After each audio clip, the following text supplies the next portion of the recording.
Justicefighter, and wanted to bring you some important information. As you know, early voting in Georgia has started, so you need to make sure you get out to vote.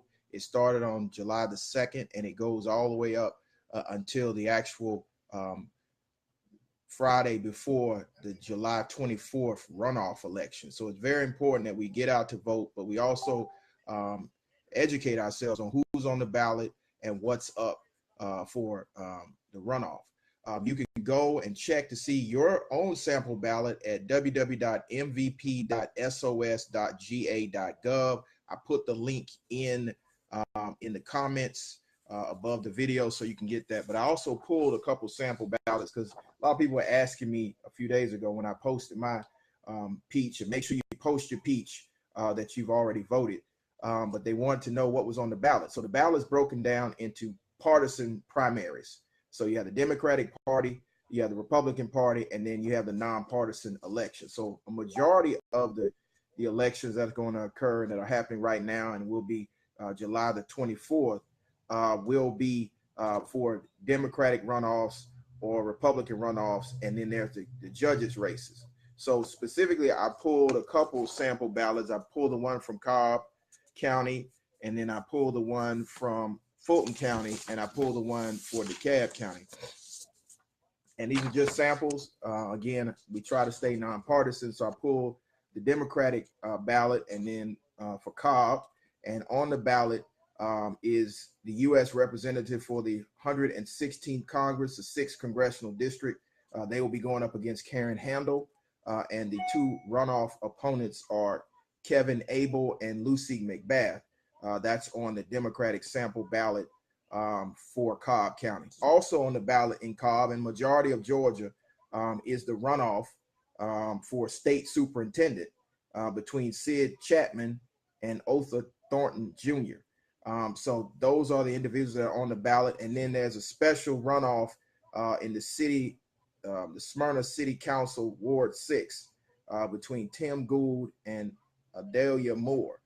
So you need to make sure that you know who's actually on the ballot, and that's just a sample ballot. Again, you can pull your sample ballots from www.mvp.sos.ga.gov. That's the My Voter page. You can also check to see if you are in fact registered. Make sure you're registered. Registration for this particular election has already closed, but registration for the general election, which will be November the 6th, is open. Please make sure you're registered. Make sure that anyone that's eligible to vote is registered, and then make sure you know about the Our Voice, Our Vote campaign, which is going on right now with the NAACP and lots of other groups that are registering people to vote for the all-important November the 6th general election. So I want to give you Fulton County's sample ballot. Again, the nonpartisan general election race in Fulton County. There's one seat still open, and this is for judge to replace Thomas R. Campbell, who's retiring for the Atlanta Judicial Circuit Superior Court. And Kevin Farmer is running against Fonnie Willis. So you need to educate yourselves on the candidates. Both are very good lawyers, and both would serve the community well. Again, this is nonpartisan, so I won't tell you who I would vote for if I lived in Fulton County, but I want you to make sure you understand what's on the runoff ballot. Also on the ballot, again, all the state is voting for state superintendent Sid Chapman versus Otha Thornton, and then also in Fulton County, in sections of Fulton County that are in the 6th Congressional District, Kevin Abel versus Lucy McBath is on the ballot. So that's the nonpartisan race. That's also the Democratic ballot. Of course, on the Republican side, in a majority of Georgia, there's a runoff between Casey Cagle and Brian Kemp. So you need to make sure you have vetted those two candidates and see where they stand on different issues. But those two candidates are on most of the Republican ballots. There are some other Republican candidates who are also running. You need to check your My Voter page, www.myvoter.secretary of state, so mvp.sos.ga.gov to get that information on the My Voter page. I'm going to move to the DeKalb County sample ballot. And the DeKalb County voting is occurring right now. You can go down to the county tag office right across the street from the jail. The jail is 425 Memorial Drive. 4425 Memorial Drive. So it's right across where the old Home Depot used to be, the county tag office. They're early voting there all the way up to the Friday before the election. The election is July the 24th, 2018. Make sure you tell everybody you know. Make sure you share this information with everybody you know. The election is July the 24th, 2018. Please share the video so people can know. On the sample ballot for the Republican Party in DeKalb County, you have the race between Casey Cagle and Brian Kemp. You also have the runoff for Lieutenant Governor between Jeffrey Duncan and David Schaefer.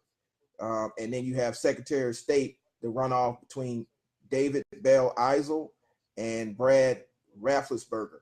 So that's the Republican runoff ballot. And then you have the nonpartisan election race runoff for Superior Court judge to replace the Honorable Dan Corsi between Tunde Aknyele and Letitia Deer Jackson, two very, very good lawyers, two very, very good judges who are running against each other. So you need to make sure that you educate yourselves on those candidates. That's the sample ballot for DeKalb County. For the Republican Party. The sample ballot for the Democratic Party, again, State Superintendent for Schools, Sid Chapman versus Otha Thornton. And then for the 116th Congress, the 6th Congressional District, Kevin Abel versus Lucy McBath, to see who would run against Karen Handel. And then for Super Commissioner in Super District 7, you have Gregory Adams versus Lorraine Cochran Johnson. And then, of course, in the nonpartisan section for Superior Court Judge to replace Dan Corsi, you have Tunde Akanyele and Letitia Deer. So those are the sample ballots on the Democratic side in DeKalb. And then you have the nonpartisan ballot. So if you didn't, and again, you can only vote in the primaries. If you voted for Democrat, you have to vote in the Democratic runoff. If you voted Republican, you have to vote in the Republican runoff. If you voted nonpartisan, then you have nonpartisan ballot. And the only thing on the nonpartisan ballot is Judge Superior Court. Again, that's for the seat to succeed Judge Corsi, would be Tunde Aknyele and Letitia Deer. So again, you can get all this information on the My Voter page for the Secretary of State. You can know whether or not you're registered to vote.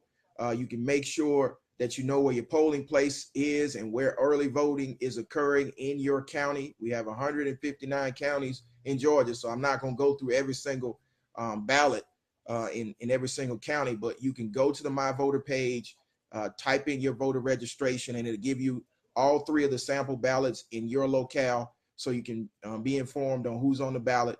Make sure you educate yourselves on the candidates. There are a lot of races, a lot of judges races. So criminal justice reform is on the ballot here in Georgia. You can early vote from July the 2nd all the way up to the Friday before the general election. The general election is on Tuesday, July the 24th. Make sure you know where your polling place is. Make sure you get out to vote. Make sure you tell your family, your friends, and every registered voter, it's important to get out to vote in preparation for the general election, which will be November the 6th, 2018. This is the most important election we've had in a long time. A lot of issues are on the ballot. Criminal justice reform is on the ballot. Healthcare is on the ballot. Gerrymandering is on the ballot. Whatever issue you have, transportation is on the ballot. Gentrification and growth and economic development is on the ballot. So we need to make sure that we show up and we exercise our right to vote. What I need you to do here is to help spread this message by sharing this message on all your social media so that we can get this message out. We don't need to listen to the political pundits. We need to focus our message on getting out to make sure that Georgia reflects the needs of Georgians. We're not discussing national politics. We're discussing local politics and state level politics. And it's time for Georgia to reflect the voices of the citizens. The last election, about 25 to 26% of registered voters turned out in the general primary. We need that number to go up. This is a midterm election year, so generally voter turnout is down. Again, you can early vote for the runoff now, and then I will give more information as we get closer to the general election about voter registration and early voting and voter education symposiums where we have town halls and we will have debates between the candidates, both for governor, for lieutenant governor, for secretary of state, for school superintendent, for anything all the way down to dog catcher. We're going to have a debate so you can get to know the candidates. Don't listen to the TV ads. Focus on in-person communication with your candidates so that we can hold them accountable when they get elected. There are a lot of issues on the ballot. Stone Mountain's on the ballot. So it's a lot of issues, a lot of things that we need to resolve. So you need to make sure you get out to vote. Make sure you share this video. This is Attorney Gerald Griggs, Justicefighter. I'll see you.